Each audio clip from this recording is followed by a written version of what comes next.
Interessante que quando nós estávamos cantando esse hino, Castelo Forte, o autor desse hino, ele tem uma experiência muito bacana, né? Ele começou a cantar muito cedo, né? O autor desse hino, Castelo Forte, ele começou a cantar mais ou menos publicamente com 14 anos de idade, né? E com 14 anos de idade ele começou a cantar. E inspirado nessa experiência de Lutero, né, eu comprei uma gaita para o meu filho, né? A gente morava na Inglaterra nessa ocasião, comprei uma gaita para ele, falei, toca agora, né? Você vai tocar. Ele queria tocar, ele via as pessoas sempre tocando no metrô, nas estações, às vezes dentro do ônibus, lá isso é muito comum, né? Tocando e tal, e ele queria um instrumento também, aí a gente comprou essa gaitinha para ele ficar, e ele ficava fazendo aqueles barulhos, né? De quem não sabe tocar, e ele tinha 10 anos de idade, né? E tocando. E aí eu gosto de fazer bullying, né, com os nossos filhos, eu gosto de brincar com eles, provocá-los, né, acho que todo bom pai faz isso, né, e eu falei para ele, olha, se você fizer que nem aquele pessoal que fica tocando ou cantando no trem, né, eu te dou 10 pounds, que seria mais ou menos uns 30 reais, né, nossa, 30 reais, né? Para tocar, eu pensei que ele não ia, né, passar vergonha, ficar tocando dentro do trem, aquela coisa toda, né, e não é que ele criou coragem, né.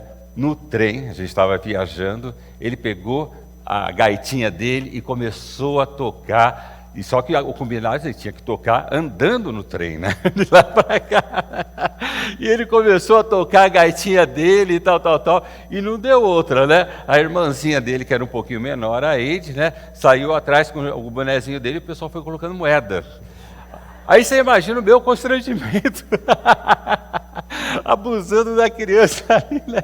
Aí eu tentando chamar ele, e ele não queria parar, estava animado, né? Só fazia barulho, não sabia tocar nada. Acho que o pessoal ficava com dó e jogava moeda para ele, né? E eu todo constrangido daquelas, não, vem cá, eu vou te dar o dinheiro, não, estou ganhando aqui, deixa eu ir. Ele continuou, né? E aí depois, eu quis fazer bullying com ele que fez bullying com a gente, né? De passar vergonha no trem ali, naquela situação toda. Mas quando o autor do Castelo Forte começou a cantar com 14 anos, não foi por brincadeira, nem só por ser artista. Ele já cantava muito bem nessa idade, mas ele foi para as ruas cantar porque os pais obrigaram ele a cantar para conseguir o pão de cada dia. Naquele momento, naquela época, o mundo, né, na era medieval, estava vivendo uma grande crise de fome, de necessidades, e as pessoas estavam vivendo de uma vida extremamente terrível. E os pais dessa criança, né, entre muitos outros abusos, né, pôs essa criança na rua e ele tinha que conseguir o dinheiro para trazer o alimento para casa. Interessante para você ver que era um abuso isso, não era só para incentivar artisticamente o filho, apesar do filho cantar bem e saber se apresentar, era um abuso porque essa criança, muito antes de 14 anos, já era espancada pelos pais. Esse autor desse hino, né, que cantava já aos 14 anos, os seus pais batiam tanto nele que chegava a sangrar, chegava a machucar. Era uma época que a criança era maltratada, era uma época em que a criança não era considerada. A criança não era nem entendida como gente, era só um instrumento para trabalhar na fazenda, na chácara, seja no que for. E as crianças, de muitas formas, eram abusadas. E muitas vezes na história do autor desse hino, ele conta em que ele foi espancado pela mãe e pelo pai até sair sangue.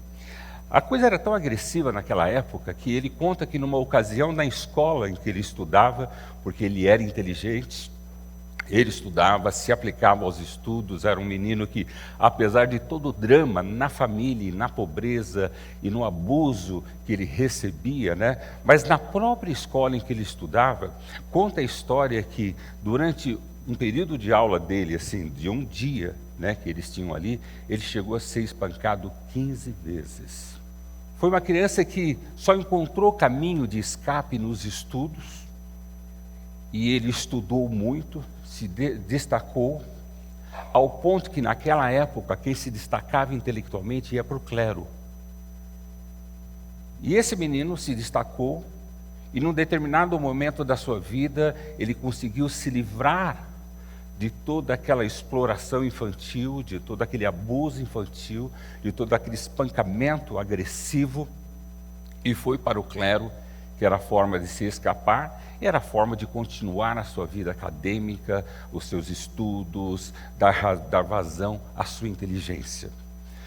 Não foi muito diferente dentro do clero, onde ele encontrou também um tipo de tortura, um tipo de abuso, em que o clero, a igreja daquela época, não fazia só com ele, mas fazia com todas as pessoas, em todo o mundo. O clero dominava o mundo civilizado daquela época e eles abusavam financeiramente, torturavam as pessoas, queimavam, sacrificavam, abusavam, tudo em nome de Deus. E aquele menino que já tinha sido abusado durante toda a sua infância, agora entra no clero como um escape para a sua intelectualidade, o seu conhecimento e também para uma vida nova. Encontra essa mesma dinâmica, não só mais na família, mas no poder da sociedade daquela época. E ele se vê envolto com todo esse drama e conflito e fantasma. Imagina uma criança que foi tão espancada, tão abusada, tão explorada, os fantasmas e as dores e os pesadelos e as torturas, mas com tudo isso esse menino escapa por sua capacidade intelectual, entra naquilo que talvez seria uma porta de escape para ele, e ali dentro ele entra naquilo que existe pior na sociedade daquela época. Porque o clero, a igreja daquela época, roubava, tirava dos pobres, fazia a discriminação das pessoas, abusavam, matavam, queimavam, faziam todo tipo de abuso em nome do poder e de Deus. E você vê agora aquele jovem, que já não era mais criança, dentro do clero, sofrendo essa mesma pressão. Você pode imaginar que uma pessoa assim vai viver com um problema psicológico. Uma pessoa assim vai ser uma pessoa fragilizada, cheia de complexos, cheia de traumas. E realmente ele estava assim. Ele se penitenciava, ele se chicoteava, ele fazia jejuns, ele orava buscando uma resposta e uma ajuda, uma solução para a vida dele.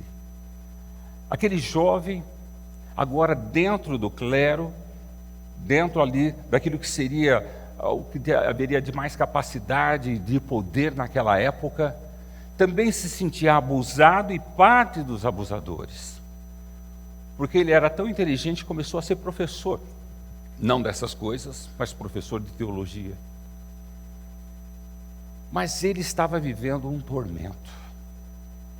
Ele se prendia em algumas salas, em algumas celas, para se punir, se pagar um preço, tentar buscar, ver o que ele devia para essa vida, tentando buscar uma justificativa para se libertar de todo o tormento de criança e de jovem, agora de adulto, que ele estava vivendo. E nada resolvia ele.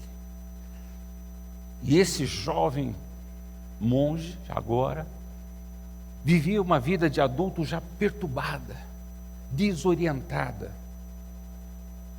sem razão. E ele buscava uma justificativa, alguma coisa que pudesse justificá-lo para tirar dele toda essa pressão, todo esse drama, toda essa situação dolorosa que ele estava passando.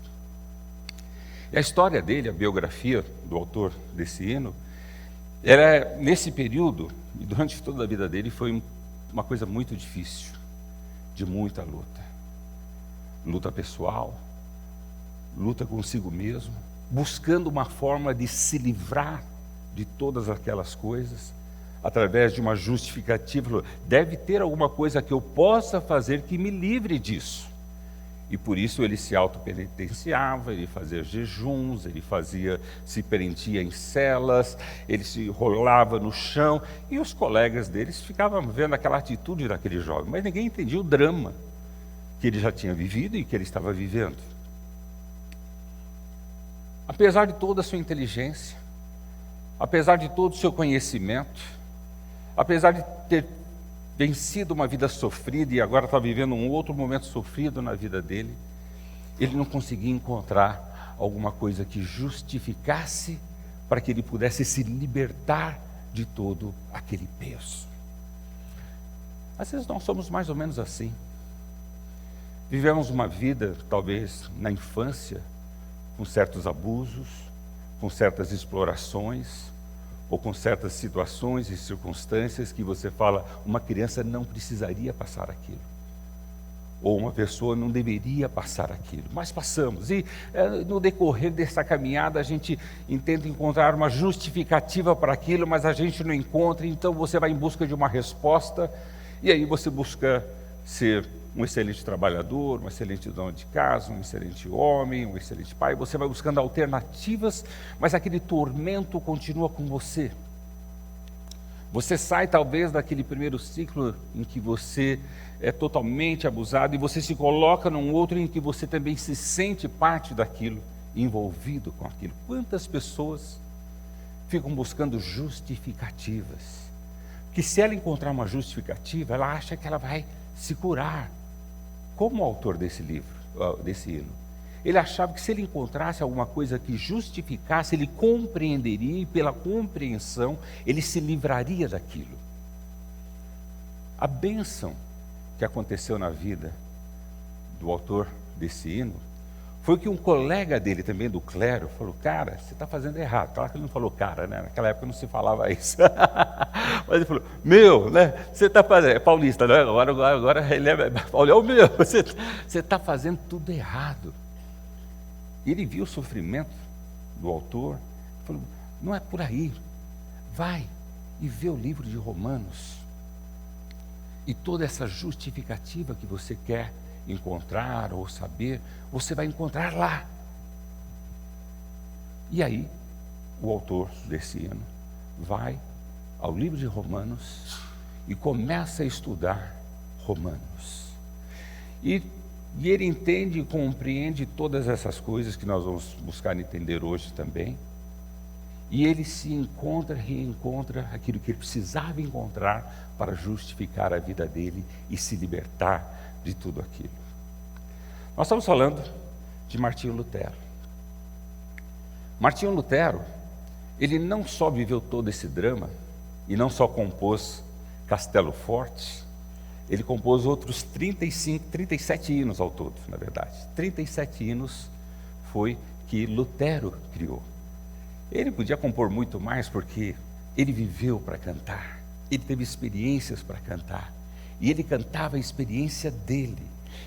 O Castelo Forte, ele foi criado em cima do Salmo 46, e do Salmo 46 ele trouxe o Evangelho dentro do Salmo 46, e transformou aquela oração do Salmo 46, trazendo a revelação de Jesus nele, e criou esse hino que hoje nós cantamos por muitos e centenas de anos, e vamos continuar cantando.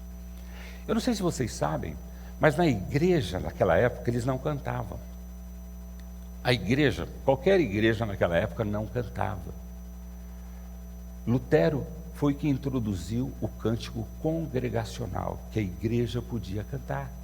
Porque naquela época, se alguém pudesse cantar ou murmurar, era o pessoal do clero que cantava o gregoriano, né, o canto gregoriano, que cantava também em latim, que ninguém entendia nada.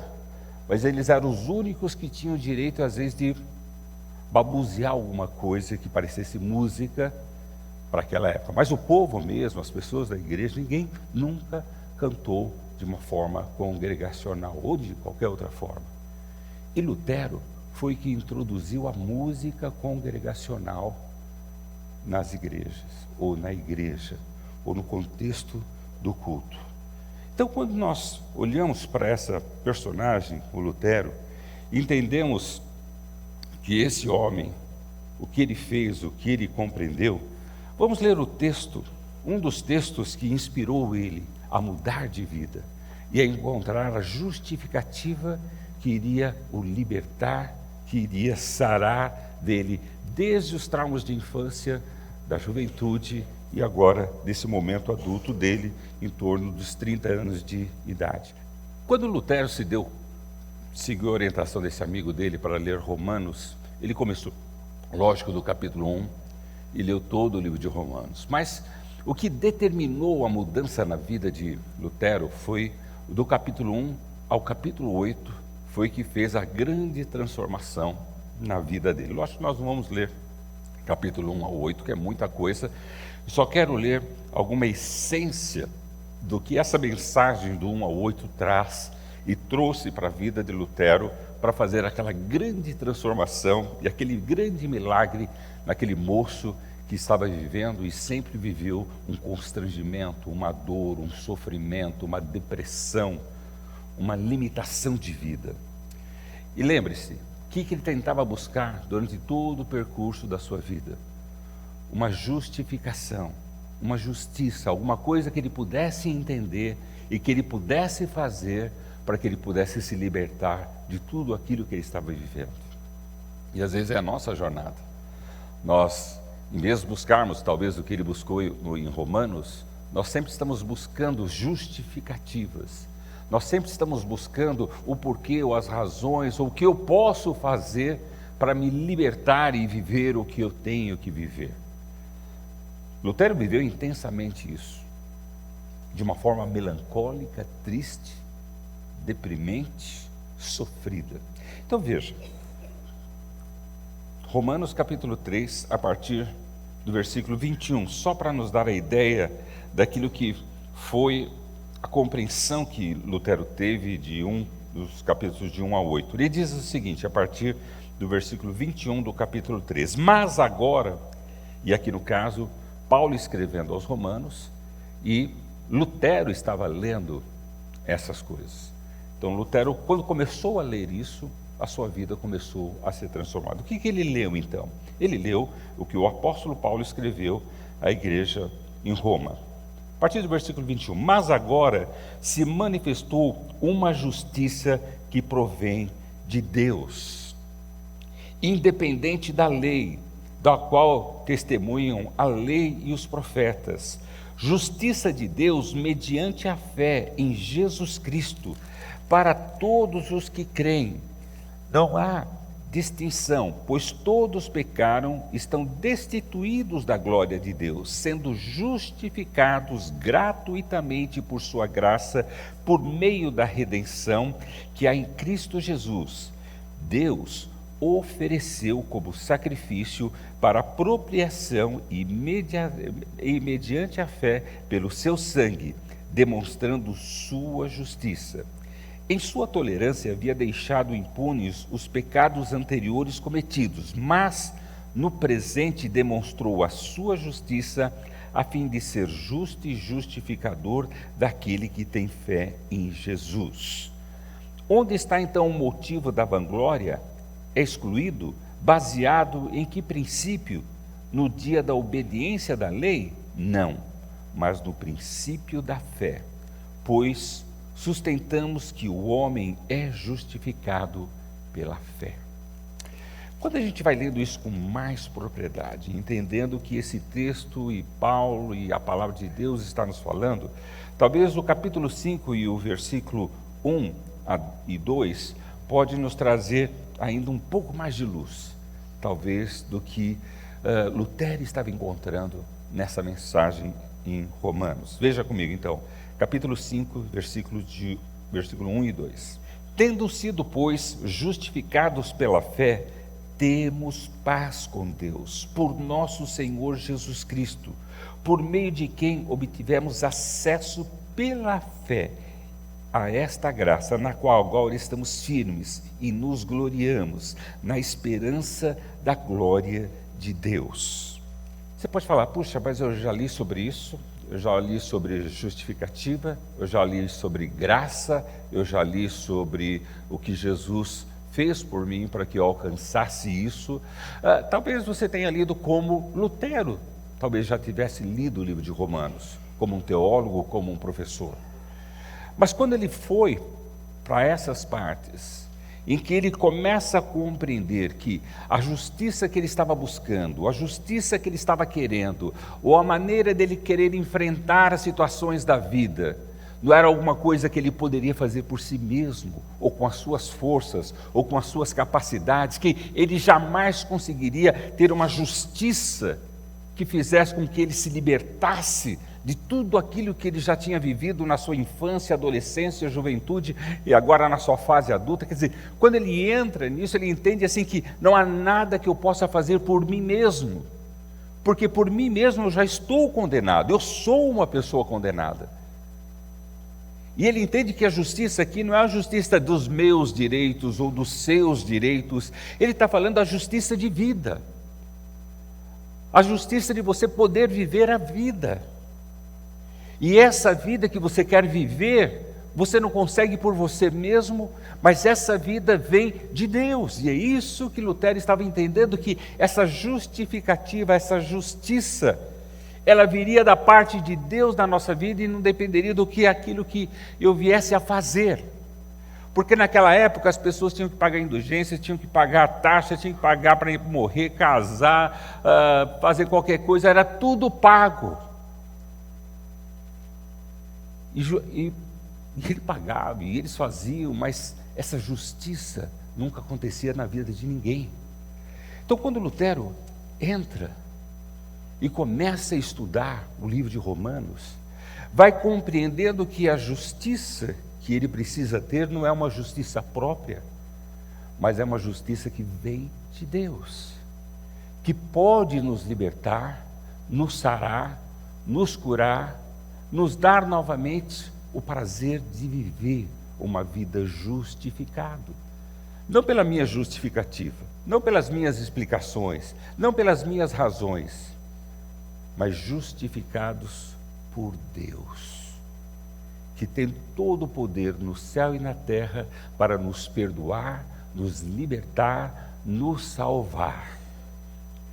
Lutero começa a ler todo esse enredo, e o capítulo 1 vai mostrando como o homem ele cai, ele vai à miséria do que é a raça humana, o ser humano, o humano em si.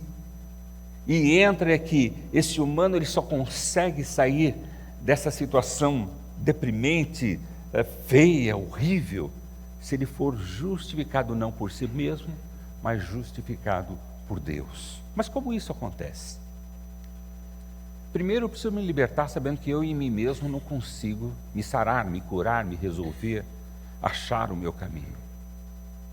E eu entendo que eu preciso de Deus para que isso aconteça na minha vida e seja verdade na minha vida. Lutero tentou por todas as forças, entregando o seu sangue, entregando a sua vida, o seu sofrimento, o seu isolamento, mas nada o levou a se justificar para ganhar uma vida. Mas quando ele leu Romanos, ele entendeu que ele jamais conseguiria fazer algo para alcançar e conseguir a vida que ele tanto almejava e que nunca teve. Ele viu que essa justificativa viria de Deus. Como então vem de Deus para a nossa vida? Mas agora se manifestou uma justiça que provém de Deus. Então não provém de mim mesmo, eu não consigo fazer nada por mim, mas é algo que vem de Deus para a minha vida. Independente da lei, ou daquilo que a gente julga certo e errado. Versículo 22. Justiça de Deus mediante a fé em Jesus Cristo para todos os que creem. Para todos os que creem. Então a gente vê que a nossa justificativa para nos libertar e fazermos viver o que precisamos e devemos viver, vem em crer, em ter fé em Jesus Cristo, naquilo que Ele fez por mim, de se me justificar, de me redimir, morrer na cruz, derramar o seu sangue, pagar o preço para a minha justificativa. E quando eu creio nisso, eu creio que Jesus pagou, e eu creio que Ele é o elo da minha justificativa, eu aceito o que Jesus fez por mim, e era o que Lutero estava fazendo. Ele estava entendendo que ele não podia fazer nada por ele, e ele aceitava o que Jesus já havia feito por ele, e ele entendia que agora era crer em Jesus e viver uma vida nessa dependência de Jesus, que nós conseguiríamos nos libertar e viver a nossa vida. Interessante que Lutero se debruçou sobre esse livro estudou e meditou, e com isso ele teve uma experiência com Deus. Aquele moço que vivia deprimido, sofrido, arrasado, incapacitado, aquele moço que tinha todos os tipos de traumas por abuso, exploração e situações que eu e você poderíamos justificar que isso não ia dar nada, não ia ser ninguém na vida. Esse moço, quando se encontra com essa palavra viva e poderosa de Deus, ele vê, nessa palavra tem poder. Nessa palavra há poder, poder de Deus, que me justifica através da minha fé em Jesus Cristo, que creio nessa palavra, e ela me liberta. Aquele moço começou a se rejuvenescer. E a sua vida começou a ser justificada e libertada para viver. De um moço tímido, deprimido, melancólico, um moço sofrido, ele pega um martelo, pega uma série de folhas em que ele escreve todos esses achados dele e resume em 95 pontos.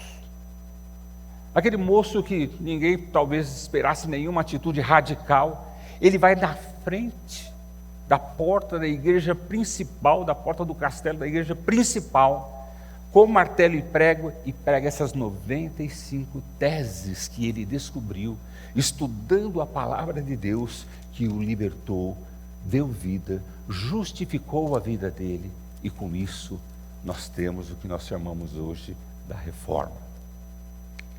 Lutero foi aquele homem, aquele herói corajoso, porque muitas pessoas já tinham tido a iniciativa de entender que tudo aquilo que acontecia na religiosidade daquela época não era certa, mas ninguém teve a coragem, a determinação, o pulso, a vontade de fazer como Lutero fez. E não fez por ele mesmo, fez por ele, mas ele fez por todas as pessoas que passariam pela porta daquela catedral. As pessoas que iriam ver, iriam ler, iriam saber desse descoberto que ele havia feito no estudo da palavra de Deus. Lutero não só se converte a Jesus, mas se converte ao estudo da palavra de Deus, de tal forma que ele começa a pregar e a falar essas coisas. Quando ele começou a fazer isso, as pessoas falaram, é mais um delírio, o cara pirou de vez agora. O Papa na época nem deu bola para ele, falou, é um alemão cheio de cerveja, aí nem vou dar atenção para ele. Bom, o Papa não deu, o clero não deu, a religiosidade na época não deu, mas o povo deu. E o povo começou a ver a importância de conhecer um Deus que nos justifica, nos liberta, nos dá vida, através da nossa fé em Jesus Cristo. Mas Lutero entendeu que isso só foi possível porque ele pôde ler Romanos. Ele pôde ir na palavra de Deus e conhecer na palavra de Deus, o próprio Jesus, que o libertou e o salvou. E o que Lutero fez? Ele começou a traduzir a Bíblia na língua do povo. Lembra, o povo não tinha Bíblia. Além de não ter Bíblia, não adiantava nem ter Bíblia, o povo não sabia nem ler. Mas aqueles que sabiam ler, não tinham acesso à Bíblia, não tinham conhecimento da Bíblia, não sabiam nada da Bíblia. E Lutero é o primeiro a tirar a Bíblia do grego, do hebraico, do latim, que eram as versões que eles tinham, e transformou na língua do povo. E o povo começou a compreender e entender que eles poderiam ser justificados e libertos também para uma vida em Jesus Cristo. Não sei se vocês sabem que a reforma ela se dá em torno do amor, a palavra de Deus, o conhecimento da palavra de Deus e a palavra que liberta, que justifica em Jesus Cristo e que nos dá vida. Lutero, quando descobriu que essa palavra tinha esse poder, ele quis pôr essa palavra nas mãos das pessoas. Não sei se você sabe, mas a Bíblia foi o primeiro livro impresso no mundo. A Bíblia foi o primeiro livro impresso no mundo. Foi o primeiro livro a ser traduzido em outras línguas no mundo. Não sei se você sabe que as escolas foram criadas para ensinar as pessoas a lerem a Bíblia. Depois introduziram aquelas matérias chatas, matemática, física, português. Mas as escolas, inicialmente, foram criadas para ensinar as pessoas a lerem a Bíblia. Porque essa leitura da Bíblia estava trazendo a justificativa e a libertação, a cura, o encontro com Jesus, a obra de Jesus, e as pessoas estavam sendo libertas, salvas. E Lutero reforma a compreensão daquela época. Lutero reforma o conceito de igreja, salvação, graça, justificação, e ele reforma tudo isso. Claro, a igreja da época não queria que o povo tivesse esse acesso, tivesse conhecimento, tivesse liberdade, tivesse contato com a palavra de Deus. E esse jovem começa a ser perseguido. Mas ele não se acovardou. Ele e seus companheiros continuaram a batalha. Ele e seus companheiros continuaram a divulgar a importância da Bíblia, a importância de receber a justificativa não pela igreja, mas por Jesus Cristo, por aquilo que Cristo havia feito. E muitos deram a vida, foram queimados, foram esquartejados. Amigos de Lutero foram expulsos, a maioria não era nem expulsa, eram mortos mesmo, perseguidos, perdiam seus direitos. E Lutero continuou a sua jornada, juntamente com outras pessoas, e outros que foram conhecendo e se libertando, e com isso nós temos então o que nós estamos comemorando hoje, 500 anos da Reforma Protestante. Nós protestamos quanto à escravidão do povo, à ignorância do povo, o povo não ter acesso à Bíblia. Nós reformamos a compreensão de que a salvação não vinha pela obra, nem pela igreja, mas vinha pela graça, porque Deus nos dá através de Cristo Jesus. E Lutero traz nas suas 95 teses, dentro dessa perspectiva, uma mudança não só religiosa, mas de poder no mundo. O protestantismo não mudou somente a religiosidade e a compreensão das pessoas em relação a Deus, mas mudou a ordem do poder do mundo, que era somente dada em uma mão. E com isso o poder foi diluído. Não somente mudou o poder, a religiosidade, mas tirou o povo da ignorância, do não saber, do não aprender, do não ter conhecimento, de ser tratado como um bicho. E ele resgatou o ser humano através do estudo da palavra de Deus. A gente tem uma reforma muito parecida no Velho Testamento, no livro de Neemias. Quando Neemias termina o muro, termina a parte da grande jornada que ele tinha ali, e Esdra, que era o sacerdote, começa a introduzir, depois de muitos anos, o estudo da palavra de Deus. E naquele momento em que a palavra de Deus é aberta diante de todo o povo que estava comemorando ali a celebração da construção do grande muro em Jerusalém, aquele povo fica pasmo de ouvir a palavra de Deus.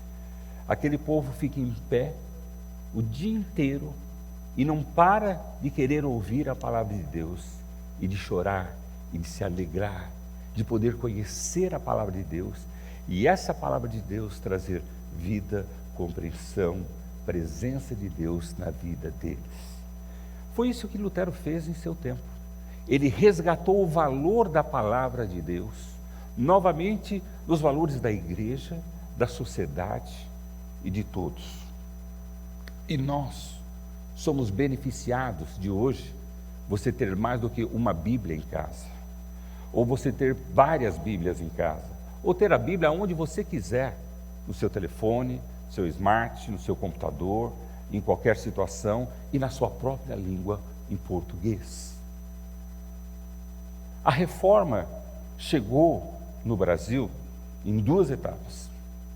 Primeiro, um grupo de estudantes ali na França, que estava empenhado, em também, como Lutero, também dentro dessa compreensão da palavra de Deus e essas tendências de buscar esse conhecimento, um grupo formado de alguns jovens religiosos ali na França e dirigidos por Inácio Loyola, pessoas ricas, pessoas da corte, pessoas ali que tinham todo bem, eles negaram todos os seus bens, negaram, né, os seus valores e se dedicaram a uma vida dedicada à obra, à fé, ao estudo, à palavra.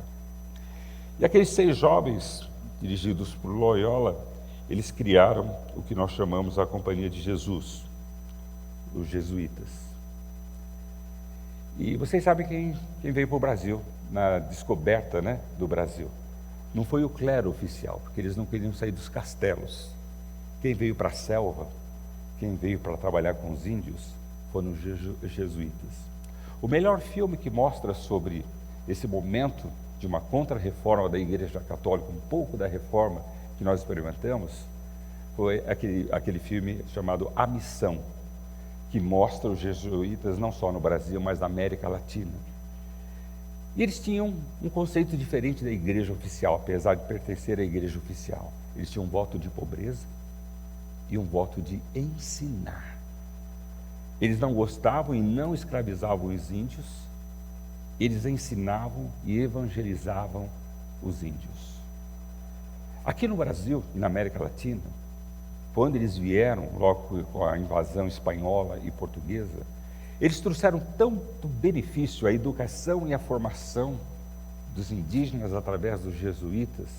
Eles cresceram tanto em tecnologia, em conhecimento, em saber, que eles eram mais prósperos do que os colonos que estavam aqui. Tinham mais navios do que os colonos que estavam aqui. Porque esses jesuítas, eles tinham amor ao estudo, amor à liberdade, amor ao evangelho, e eles dedicaram a sua vida a isso, a fazer um novo reino, a fazer uma nova igreja. Claro que eles não duraram não muito tempo aqui no Brasil, na Espanha ou mesmo em Portugal. Em pouco tempo, né, os invasores viram que eles estavam prosperando demais e ganhando mais do que eles, e então eles tiraram essa ordem jesuíta do Brasil, da América Latina e mesmo de Portugal, porque esse pessoal estava ensinando muito, esse pessoal estava evangelizando muito, esse pessoal estava trazendo educação e eles não conseguiam fazer a exploração que eles queriam fazer. Então, quando você olha assim, claro, isso não foi foi um pouco da reforma, uma contra-reforma dentro da Igreja Católica que chegou até o Brasil. E veio porque o clero oficial não queria pôr o pé no barro, na terra, ou ficar na floresta. E essa ordem veio com todo o coração e dedicação para isso. Lógico que hoje, né, se mistura muito, há muita sinceridade, mas também há muita inclusão dos interesses da igreja e de governos, mas a ordem começou assim, começou com esse objetivo, com essa vocação. Então, quando você vê a importância de Lutero, o que ele fez, o que ele promoveu, e o que fez ele fazer o que ele fez, e o que provocou tudo isso. Aí você fala, mas tudo bem, chegou nos índios, aqui no Brasil, na América Latina, aí foi embora daqui e a gente ficou sem parente, né? A gente ficou sem nada. Realmente, os portugueses e os espanhóis não deixaram entrar muita coisa aqui por muitos e muitos anos. O Brasil foi mais de 400 anos isolado de qualquer outra religiosidade, a não ser a oficial. Mas aconteceu algo tremendo, e eu gostaria que você entendesse que para o português, para a língua portuguesa, um português fez algo tremendo. E esse português está aí na sua Bíblia. Você sabia que tem um português aí na sua Bíblia? Tem um português que trouxe a reforma para o Brasil e para alguns países de fala portuguesa. E ele está na sua Bíblia. Você vai descobrir isso hoje. Vamos lá então? Ele está não está em nenhum livro. Ele está na as primeiras páginas da sua Bíblia, dá uma olhadinha na página da sua Bíblia, e você vai lá achar a tradução de quem? Está escrito João Ferreira de Almeida? Tá ou não? Você achou o tradutor? Então está na tua Bíblia, João Ferreira de Almeida. É um livro apócrifo, né? Não, mas vamos conhecer um pouco sobre esse tradutor, João Ferreira de Almeida. João Ferreira de Almeida foi o que introduziu a reforma para a língua portuguesa para o Brasil. E ele foi o primeiro tradutor para a língua portuguesa da Bíblia. Você sabe com quantos anos ele tinha quando ele traduziu a primeira versão dele do Novo Testamento? Com 16 anos de idade. Eu falo, meu Deus do céu, com 16 anos, esse menino já falava francês, italiano, latim, foi da onde ele tirou, né, para fazer a sua primeira tradução do Novo Testamento, e com 16 anos de idade, ele escreve o Novo Testamento em português. Mas esse João Ferreira de Almeida que está na sua Bíblia, ele não era um padre, ele era um clero. Mas antes de ser clero, com 14 anos de idade, ele foi uma pessoa, seus pais morreram muito cedo, ele era órfão, não tinha pai nem mãe, e ele foi conviver com o tio dele em Lisboa. Só que como Lutero, sempre foi uma pessoa muito inteligente, muita capacidade, uma pessoa de um entendimento fenomenal. E com 14 anos de idade, falando já não só o português, mas falando um pouco lá do que seria o holandês daquela época, ou o latim, ou né, o francês, que é a língua que eles se comunicavam ali na Europa, né? Com 14 anos de idade, ele vai para um território onde a Holanda estava atuando, estava trabalhando, e estava, que seriam as Índias Orientais, né, que a gente chama nas Índias Orientais da Holanda. E ali ele começa a trabalhar, né, pela sua capacidade, começa a trabalhar. E na sua viagem, nesse percurso de 14 anos, ele tem acesso a um livro, a um folheto, em que da reforma, e em que também trata sobre essa relação, sobre a igreja, sobre a graça de Jesus, sobre a verdadeira igreja. E esse menino, já muito inteligente, 14 anos, ele lê esse folheto e se converte. Se converte à igreja protestante, que pregava a palavra de Deus e dava liberdade à palavra de Deus. E ele começa a frequentar as igrejas onde ele estava, que era um território holandês, já protestante, e ali ele começa a aprender e ver a importância de conhecer a Bíblia e saber a Bíblia. E ele fala, olha, os meus patrícios, lá de Portugal, lá do Brasil, não sabem nada disso, não têm esse conhecimento. E em torno de 1680, 1681, então, já com em torno de 16 anos, porque ele fez essa primeira tradução em menos de um ano, ele traduziu o Novo Testamento, porque ele queria compartilhar aquilo que ele já compreendia com outras pessoas de fala portuguesa. E aquele menino, aquele jovem, por isso que eu digo como é importante você jovem se dedicar ao ensino, ao estudo, pegou toda a capacidade que Deus havia dado a ele, apesar da sua infância de órfão, mas por ser uma pessoa de destaque, ele se empenhou em fazer esse ministério de traduzir a Bíblia para o português. E ele também, como Lutero, também foi perseguido. As suas primeiras versões da Bíblia do Novo Testamento, que ele entregou ali naquela região em que ele estava, né, nas Índias, né, na Ásia, ele escrevia à mão a Bíblia e mandava para as igrejas de fala portuguesa, para que elas tivessem acesso àquela palavra. Mas só para encurtar a história, né, essa Bíblia foi sendo desenvolvida, e aí depois, quando ele cresceu e ele, né, amadureceu, e com um pouco mais de idade, ele começa a traduzir a Bíblia, não agora somente do latim, né, mas agora ele começa a traduzir a Bíblia também do hebraico, do grego, do latim, e com isso ele consegue extrair uma versão mais apurada, uma versão mais completa da sua palavra. Bom, tudo bem, ele traduziu, estava usando ali naquela região, mas como essa Bíblia chegou ao Brasil?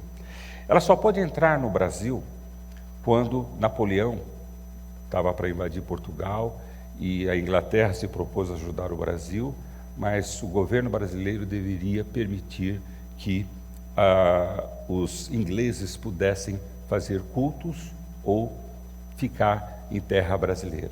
Foi a condição em que foi dado ao rei de Portugal para que tivesse a proteção da Inglaterra. E com isso, a Sociedade Britânica Bíblica produziu Bíblias em português e mandava pelos marinheiros e mandava através das pessoas que queriam ficar aqui no Brasil.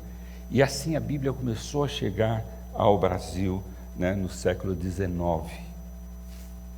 Nos anos de 1800, você vê que a Bíblia começa a vir e chegar ao Brasil. Aí a Sociedade Bíblica Americana também vê essa grande oportunidade de trazer a Bíblia, e aí nós temos essa pessoa de 1600, que é o tradutor da nossa Bíblia, né? Você vê que ele vem e participa, né, de alguma forma da reforma que nós temos no Brasil. Então, João Ferreira de Almeida foi importante para nós, por isso que a maioria das Bíblias da Sociedade Bíblica é a tradução dele, porque ele foi o primeiro a fazer isso, e isso chegou até nós através das sociedades bíblicas que, de alguma forma, desenvolviam esquemas e maneiras desses marinheiros introduzir a Bíblia aqui, e com isso a palavra de Deus foi chegando. E com isso, muitas pessoas começaram a ler a Bíblia aqui no Brasil, a conhecer a Bíblia, e depois de alguns anos, nós tivemos uma reforma gigantesca que aconteceu no mesmo período da nossa República. E do advento da República houve a possibilidade das igrejas começarem a ter mais liberdade aqui. E começou pela Bíblia, pelo sistema de reforma desse João Ferreira de Almeida, lá em 1600 e alguma coisa, fazer a tradução, e depois de 200 e poucos anos essa Bíblia chegar aqui no Brasil, e através dessa Bíblia, a leitura e as pessoas conhecendo a Bíblia, na cooperação da República, então houve a libertação. E aí as igrejas presbiteriana, batista, metodista, congregacional, puderam entrar e fazer o seu trabalho. E por muitos anos, a Bíblia foi o livro mais distribuído, mais dado no Brasil, né, até poucos anos atrás. E ainda hoje os Gideões é uma organização que dá Bíblias em todo o Brasil, em todas as situações, e hoje nós temos a Bíblia à nossa disposição.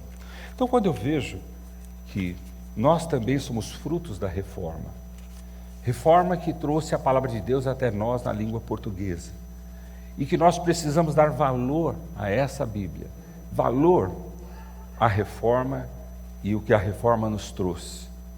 E essa Bíblia que você tem na sua mão veio por muito sangue, muita dor, muito sofrimento, para que você encontrasse a Deus e a justificativa de Deus, a graça de Deus na sua vida, e pudesse viver tudo aquilo que Deus tem para você.